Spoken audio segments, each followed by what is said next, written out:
ప్రభువునందు ప్రియ దేవుని బిడలారా, ప్రతిరోజు అందించబడుతున్న ఆత్మీయ వర్తమానములను మీరు వింటూ ఆధ్యాత్మికముగా బలపరచబడుతున్నారని నేను సంతోషిస్తూ ఉన్నాను. ఇంకను అనేక ఆత్మీయ విషయములను మరి పరిశుద్ధాత్మ సహాయం మూలముగా పరిశుద్ధ గ్రంథములో మన కొరకు దాచబడిన అనేక మేలులను మనం పొందుకోవడానికి మరి దైవ సన్నిధిలో మనము ఆసక్తిగా కనిపెట్టుచూ ఉన్నప్పుడు ఆయన మనకు ఆశీర్వాదములను అనుగ్రహించగలిగిన గొప్ప దేవుడై ఉన్నాడు. ఈ సమయములో భక్తుడైన దావీదు రాసిన 23వ కీర్తన 6వ వచనాన్ని గమనించినట్లయితే, నేను బ్రతుకు దినములన్నీయు కృపాక్షేమములే నా వెంట వచ్చును, చిరకాలము యెహోవా మందిరములో నేను నివాసము చేసేదను. నేను బ్రతుకు దినములన్నీయు కృపాక్షేమములే నా వెంట వచ్చును అని దావీదు భక్తుడు ఎలా చెప్పగలుగుతూ ఉన్నాడు? మరి మనందరి జీవితాలలో మన బ్రతుకు దినములన్నీయు కృపాక్షేమములు మన వెంట రావాలంటే మనమేమి చేయాలి? దావీదు భక్తుని జీవితంలో మరి ప్రారంభ వచనాన్ని మనం గమనించినప్పుడు, యెహోవా నా కాపరి, నాకు లేమి కలుగదు అని 23వ కీర్తన ప్రారంభ వచనములో ఎలాగూ చెప్పగలుగుతూ ఉన్నాడో, అలాగే ప్రతి క్రైస్తవుని జీవితంలో దేవుడు ఒక కాపరిగా ఉన్నట్లయితే వాని కుటుంబ జీవితములో కృపాక్షేమములు, తాను బ్రతుకు దినములన్నీ కూడా కృపాక్షేమములుగానే అతడు గడపగలడు. అతని జీవిత కాలమంతయు మరి ఎన్ని సంవత్సరములని మనము ఇక్కడ చెప్పబడలేదు, కానీ తాను బ్రతుకు దినములన్నీ, ఈ భూమి మీద మన బ్రతుకు దినములన్నీ కూడా కృపాక్షేమములుగా మరి మన జీవితాలు, మనము బ్రతుకు దినములన్నీ మన వెంట రావాలంటే మనము దేవుడు ఆయన నడిపించు మార్గములో విధేయత కలిగి మనము నడుచుకుంటూ ఉన్నప్పుడు అది మనకు ఆశీర్వాదకరంగా మారుతూ ఉన్నది. లోకములో ఎన్నో విధములైనటువంటి మరి పేరు ప్రఖ్యాతులు కలిగిన మనుషుల జీవితాలలో మరి కృపాక్షేమములు లేనటువంటి బ్రతుకులుగానే కొనసాగుతూ ఉన్నారు. దావీదు భక్తుని జీవితంలో మనము క్షుణ్ణంగా పరిశీలన చేసినట్లయితే దేవునిని ఎంతగా ఆయనను ప్రేమించుచూ ఉన్నాడు. మరి దేవుని సన్నిధానమును ఏ విధముగా ఘనపరచగలుగుతూ ఉన్నాడు. తాను మేపబడుచున్న ఒక గొర్రెల వలె మరి దేవుని ఎడల తన విధేయతను చూపుతూ ఉన్న విధముగానే మరి ప్రతి క్రైస్తవుని జీవితంలో కూడా ఇది చాలా చాలా ప్రాముఖ్యమైన విషయమై ఉన్నది. నా ప్రియ దేవుని బిడలారా, ఇక్కడ కృపాక్షేమములే అని చెప్పుచూ ఉన్నాడు కదా.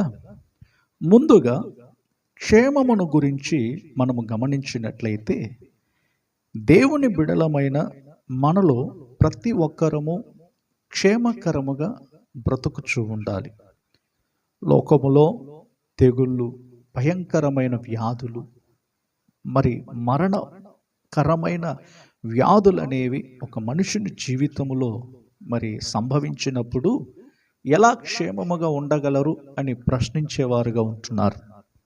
అయితే దేవుని వాక్యము ఇలాగ చెప్పుచూ ఉన్నది, శ్రేష్టమైన ప్రతి ఈవియు సంపూర్ణమైన ప్రతి వరమును పరసంబంధమైనదై జ్యోతిర్మయుడగు తండ్రి యొద్ద నుండి వచ్చును అని అపోస్తులుడైన యాకోబు వివరించుచున్నట్లుగానే, నా ప్రాణమా, యెహోవా నీకు క్షేమం విస్తరింపచేసి ఉన్నాడు, తిరిగి నీ విశ్రాంతిలో ప్రవేశింపుమని 116వ కీర్తన 7వ వచనములో దావీదు ఇలా పాడుచూ ఉన్నాడు. కనుక నా ప్రియ దేవుని చునులారా, దేవునితో సహవాసము గలవారు మాత్రమే ఆయన క్షేమమును అనుభవించువారుగా ఉంటున్నారు. ఒక వ్యక్తి తన జీవితములో నెమ్మదిగాను విశ్రాంతికరముగాను తాను బ్రతకాలన్నట్లయితే తాను దేవునితో సహవాసము ఎప్పుడైతే కలిగి ఉంటాడో అతని జీవితం అంతయు తాను బ్రతుకు దినములన్నీ కూడా క్షేమకరముగానే మారును. ఆత్మానుసారమైన మేలులు కానివ్వండి, భౌతికపరమైన మేలులు కానివ్వండి, ఒక దేవుని బిడ్డ శరీరానుసారమైన సకల మేలులను దేవుని యొద్ద నుండినే పొందుకునేవాడుగా ఉంటున్నాడు. అడవి పుష్పములను అలంకరించినవాడు, ఆకాశ పక్షులను పోషించువాడు, తన బిడలను గూర్చి అధిక చింతగలవాడై వారిని విచారించి వారికి క్షేమమును విస్తరింప చేయుచున్నాడు. ఇది విశ్వాస జీవితం యొక్క ఒక భాగమై ఉన్నది. శరీర క్షేమముల కొరకు మనుష్యులపై మనము నమ్మకం ఉంచుచూ ఉన్నాం, కానీ దేవునిని విడిచి మనము తొలగిపోకూడదు. శరీరానుసారమైన క్షేమముల కొరకు మాత్రమే మనము దేవుని యొద్దకు వచ్చినట్లయితే ఆత్మీయానుసారమైనటువంటి సకల మేలులను మనము విడిచిపెట్టేవారముగా ఉంటున్నాం. కనుక నా ప్రియ దేవుని జనులారా, ఆత్మీయానుసారమైనటువంటి మేలులను మనము పొందుకోవడానికి ప్రభు సన్నిధిలోనికి వచ్చినప్పుడు మనము ఆత్మానుసారముగా ఎలా బలపరచబడుతూ ఉన్నామో అన్ని విషయములలో సౌఖ్యముగా ఉండాలని మరి యోహాను రాసినటువంటి పత్రికలలో మనము గమనించగలుగుతూ ఉన్నాం. ఒక వ్యక్తి జీవితములో క్షేమము అనేది ఎలా కలుగుతూ ఉన్నదో ఒక 4 విషయములను నేను మీ ముందు ఉంచుతాను. ఒక వ్యక్తి జీవితంలో క్షేమముగా ఎలా బ్రతకగలడో దానిని గురించి ఒక 4 విషయములను నేను మీతో కూడా పంచుకుంటాను. మొట్టమొదటిగా ఒక వ్యక్తి క్షేమముగా ఉండాలి, క్షేమకరముగా నడుచుకోవాలి, తన బ్రతుకు దినములన్నీ క్షేమముగా తాను జీవించాలంటే దేవుని యందు భయభక్తులు గలవారు మాత్రమే తాను బ్రతుకు దినములన్నీ కూడా క్షేమకరముగా ఉండగలడు. దేవుని యందు భయభక్తులు గలవాడు నెమ్మదిగా నుండును. 25వ కీర్తన 13వ వచనాన్ని మీరు గమనించండి. దేవుని యందు భయభక్తులు గలవాడు నెమ్మదిగా నుండును. దేవుని యందు భయభక్తులు గల ఒక గుంపు వారు ఒక్కొక్క యుగమందుండి జీవించినట్లు పరిశుద్ధ గ్రంథములో మనము అనేక చోట్లలో గమనించగలుగుతూ ఉన్నాం. వారు తమ జీవితాలలో దేవుని యొక్క క్షేమమును అనుభవించిన వాళ్ళు, దేవుని క్షేమములోనే వారు నివసించిన వారు. వారి జీవితములు మనకు ఒక సాక్ష్యములుగా కనబడుచు ఉన్నాయి. ఎందుకంటే పరిశుద్ధ గ్రంథములో దేవుని యందు భయభక్తులు కలిగిన వారు బ్రతుకులను బహు ఆశీర్వాదకరముగాను బహు ఫలభరితముగాను వారు జీవిస్తూ వచ్చారు. వారు మనకు ఒక మాదిరిగా ఉంచబడ్డారు. మరి పరిశుద్ధ గ్రంథములో ఎవరైతే మరి దేవుని యందు భయభక్తులుగా లేకుండా భక్తిహీనులుగా నడిచేవారుగా ఉంటున్నారో అలాంటి వారందరి బ్రతుకులు మరి చాలా దిగజారిపోయిన వారుగా మార్చబడ్డారు. మొదటిగా దేవుని యందు భయభక్తులు గలవారు క్షేమకరముగా నడిచేవారై ఉన్నారు. రెండవదిగా దేవునిని ఆశ్రయించువారు. యెహోవాను ఆశ్రయించు వారికి ఏ మేలును కొదువై ఉండదు. మనము ఆయన యొద్ద విచార చేసినప్పుడు ఆయన మనకు ప్రత్యక్షమగును అని చెప్పబడుతూ ఉన్నది. 2 దినవృత్తాంతములు 15వ అధ్యాయము మరి 2వ వచనం అనుకుంటాను. ఆయన మీకు ప్రత్యక్షమగును. మనము ఆయన యొద్ద విచారణ చేసినప్పుడు ఆయన మనకు ప్రత్యక్షమగే దేవుడై ఉన్నాడు. కనుక మనము కొన్ని సందర్భాల్లో సమస్యలతో చిక్కుకునే వారముగా ఉంటాము. కొన్ని సందర్భాల్లో బలహీనులంగాను మరి వ్యాధి పడకలలో మనము ఉన్నప్పుడు, కొన్ని సమయాలలో మనకు నష్టములు సంభవించినప్పుడు, వీటన్నిటిని మధ్యలో కూడా దేవునిని ఆశ్రయించే వారముగా ఉండాలి. కొన్ని సందర్భాల్లో మన జీవితంలో ప్రతికూల పరిస్థితులు మనకు ఎదురవుతూ ఉన్నప్పుడు మనుష్యులను మనం ఆశ్రయించే వారముగా ఉంటాం. మనుష్యులు ఎవరైనా మనకు సహాయము చేయగలరా అని ఎదురు చూస్తూ ఉంటాం. నేను ఈ మాటలను పలు సందర్భాల్లో కూడా మీకు తెలియజేస్తూ వచ్చాను. మనుష్యులను నమ్ముకొనుట కంటే యెహోవాను నమ్ముకొనుట మేలు అని చెప్పబడుతూ ఉన్నది. మనుష్యులు కొన్ని సమయాలలో మనకు సహాయము చేయలేని నిస్సహాయ స్థితిలో కూడా మన మన మనుషుల మీద ఆధారపడుచు ఉన్నప్పుడు ఇలాంటి సంభవాలు మనం ఎదుర్కోవాల్సి వస్తుంది. కనుకనే దేవునిని ఆశ్రయించువారు క్షేమకరముగా బ్రతుకుతూ ఉంటారు. మరి దేవునిని ఆశ్రయించే జనులంగా మనం ఉన్నామా?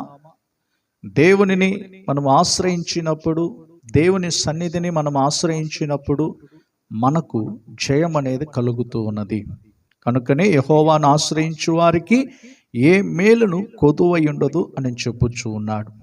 మూడవదిగా యథార్థముగా ప్రవర్తించువారు.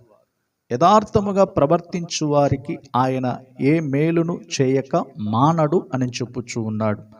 84వ కీర్తన 11వ వచనములో యథార్థముగా ప్రవర్తించు వారికి ఆయన ఏ మేలును చేయక మానడు అని చెప్పుచూ ఉన్నాడు. అంటే ప్రతి మేలును ఆయన చేయిచూ ఉన్నాడు. కీర్తనాకారుడు తన జీవితములో మరి పొందుకున్న మేలులన్నిటిని గురించి ఆయన వివరిస్తూ ఉన్నాడు. యథార్థముగా ప్రవర్తించే ఒక వ్యక్తి జీవితంలో మరి అనేక ఆశీర్వాదములకు వారసులుగా మార్చబడుతూ ఉన్నారు. యథార్థముగా ప్రవర్తించుట దాని యొక్క అర్థమేమిటి? అనుగ్రహింపబడిన ప్రకటనలకు తగిన విధముగా తలంపులలో యథార్థముగా మనం ప్రవర్తించుటయే దాని యొక్క అర్థం. బయలుపరచబడుచున్న ఉపదేశములకు వ్యతిరేకముగా జీవింపక, హృదయములలోను తలంపులలోను ఉపదేశమునకు విరుద్ధముగా తలంచువారు యథార్థముగా ప్రవర్తించువారు కారు. ఈ దినములలో మరి అనేక మంది దేవుని ప్రజలు ఎలా మారిపోతూ ఉన్నారు? దేవునికి వ్యతిరేకముగా నడుచుకునేవారుగా మారిపోతున్నారు. యథార్థత లేనటువంటి ప్రజలుగా మారిపోతూ ఉన్నారు. యథార్థత అనేది కోల్పోతూ ఉన్నారు. తలంపులో కానివ్వండి, హృదయములో కానివ్వండి, తమ బ్రతుకులలో యథార్థతను కోల్పోయేవారుగా మరి ఎంతో మంది ప్రజలను మనం చూస్తూ ఉన్నాం. నా ప్రియ దేవుని బిడ్డలారా, మనము ఎవరినైతే నమ్మేవారముగా ఉంటున్నామో ఆ నమ్ముచున్న వ్యక్తి యథార్థతను కోల్పోయేవాడుగా ఉంటున్నాడు. వీడు మంచివాడు అని అనుకున్నప్పుడు వాడే తన యథార్థతను కోల్పోతూ ఉన్నాడు. ఈ స్త్రీ చాలా మంచిది అని చెప్పి అనుకుంటున్నప్పుడు ఆ స్త్రీ యథార్థతను కోల్పోతూ ఉన్నది. ఎందుకంటే మనుషులము కదా. నాసికారంధ్రములలో శ్వాసము కలిగిన ఏ వ్యక్తిని కూడా నమ్మకూడదని చెప్పి వాక్యము సెలవిస్తూ ఉన్నప్పటికీ మనము మనుష్యులను నమ్మేవారముగా ఉంటున్నప్పుడు వారు తమ యొక్క యథార్థతను కోల్పోతూ ఉన్న వేళలో వారిని బట్టి మనము బాధపడేవారముగా ఉంటున్నాం. యథార్థముగా ప్రవర్తించువారు క్షేమముగా వారు బ్రతుకు దినములన్నీ కూడా నడుచుకోగలరు. 4వదిగా నమ్మకముంచువారు. దేవుని యందు నమ్మకముంచువారు. దేవుడు నాకు మేలు చేసి ఉన్నాడని సంబోధించినటువంటి కీర్తనాకారుడు దావీదు భక్తుడు ఇలా చెప్పుచూ ఉన్నాడు. 116వ కీర్తన 10వ వచనములో ఆయన చెప్పిన మాటలు ఏమిటంటే, తాను బాధపడినప్పుడు దేవుని యందు నమ్మిక ఉంచినట్లుగాను. అవును నా ప్రియ సహోదర సహోదరి, మిగుల మనము బాధపడిన వేళలలో నమ్మకముంచువారు అనగా దేవుని యందు నమ్మకం ఉంచిన వారు మాత్రమే దేవుని క్షేమమును రుచి చూసేవారుగా ఉంటున్నారు. కనుక క్షేమము అనేది ఒక మనుషుని జీవితములో ఎలా పొందుకోగలుగుతూ ఉన్నాడో ఇక్కడ మనము గమనించాం. అదే దేవుని యందు నమ్మకముంచేవారముగాను. ఎవరైతే దేవుని యందు నమ్మిక ఉంచి తన జీవితాన్ని కొనసాగించగలడో వారు మాత్రమే నిశ్చయముగా మరి తాను బ్రతుకు దినములన్నీ కూడా క్షేమకరముగా జీవించగలడు. నా ప్రియ దేవుని బిడ్డలారా, క్షేమమును గురించి నేను మీకు తెలియజేశాను. మరి ప్రభు చిత్తమైన ఎడల రేపటి దినమందు ఈ కీర్తన భాగాన్ని మనం ముగించుకోవడానికి ప్రభు కృప చూపునుగాక. మరి కృపను గురించి చిరకాలము యెహోవా మందిరములో నేను నివాసము చేసేదను అని చెప్పి దావీదు భక్తుడు ఎలా చెప్పాడో, ఎలాగో చిరకాలము దేవుని మందిరములో నివాసము చేయాలో, మనము ఎలా దానిని అవలంబించాలో, ఆధ్యాత్మిక జీవితాలలో మనం ఎలా ముందుకు కొనసాగాలో మరి రేపటి దినమందు దేవుని చిత్తమైతే వాటిని గురించి పరిశుద్ధాత్మ దేవుని సహాయం మూలముగా మనం తెలుసుకోవడానికి ప్రభు కృప చూపునుగాక. మరి ఒక వ్యక్తి క్షేమకరముగా తాను బ్రతుకు దినములన్నీ కూడా కొనసాగించాలంటే 4 విషయములను నేను మీకు చెప్పాను. ఒకటి, దేవుని యందు భయభక్తులు గలవారుగా ఉండాలి. రెండవది, దేవునిని ఆశ్రయించువారుగా ఉండాలి.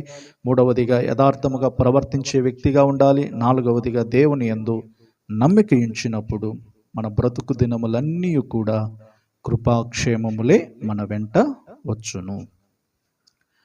ప్రేమ కలిగిన మా తండ్రి, మీకు స్తోత్రాలు చెల్లిస్తూ ఉన్నాము.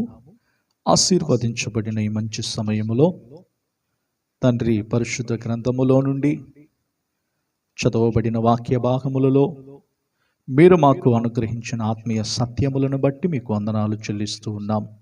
ఎవరైతే వర్తమానములను నూతనముగా వింటూ ఉన్నారో వారందరికీ ప్రభువా ఆశీర్వాదములను కలుగు చేయండి. ఆధ్యాత్మిక జీవితములో తండ్రి కట్టబడినట్లుగా ప్రార్థిస్తూ ఉన్నాము. కృంగిపోతున్న వారిని పైకి లేవనెత్తండి. జిగటగల దొంగ ఊబిలో చిక్కుకున్న వారిని దేవా మీరు పైకి లేవనెత్తమని ప్రార్థిస్తూ ఉన్నాము. అవును ప్రభువా, మేము మా బ్రతుకు దినములన్నీ కృపాక్షేమములతో తండ్రి నడుచుకోవడానికి ఈ 4 విషయములు మా జీవితాలలో మీరు కలుగు చేయమని ప్రార్థిస్తూ ఉన్నాం. మీ యందు భయభక్తులుగాను, మిమ్మల్ని ఆశ్రయించువారుగాను, యథార్థముగా ప్రవర్తించువారుగాను, మీ యందు నమ్మిక ఉంచే జీవితాన్ని మా అందరికీ దయచేయము. సమస్త స్తుతి, ఘనత, మహిమ, ప్రభావములు మీరే పొందుకోమని యేసు నామములో ప్రార్థించి అడిగి పొందుకుని ఉన్నాము మా తండ్రి. ఆమేన్. కనుక నా ప్రియ దేవుని బిడలారా, ప్రతిరోజు అందించబడుతున్న వర్తమానములను, ఆత్మీయ సత్యములను మరి మీరు వింటూ ఆధ్యాత్మిక జీవితములో బలపరచబడుతూ ప్రభు రాకడ మనమందరము కూడా సిద్ధపడి మధ్యాకాశములో మన ప్రభువు బయలుపడినప్పుడు ఆయనను ఎదుర్కోవడానికి దేవుని సన్నిధిలో మనము కృప పొందుకుందుముగాక. దేవుడు మిమ్మలను, మీ కుటుంబాలను ఆశీర్వదించి దీవించునుగాక. Praise the lord.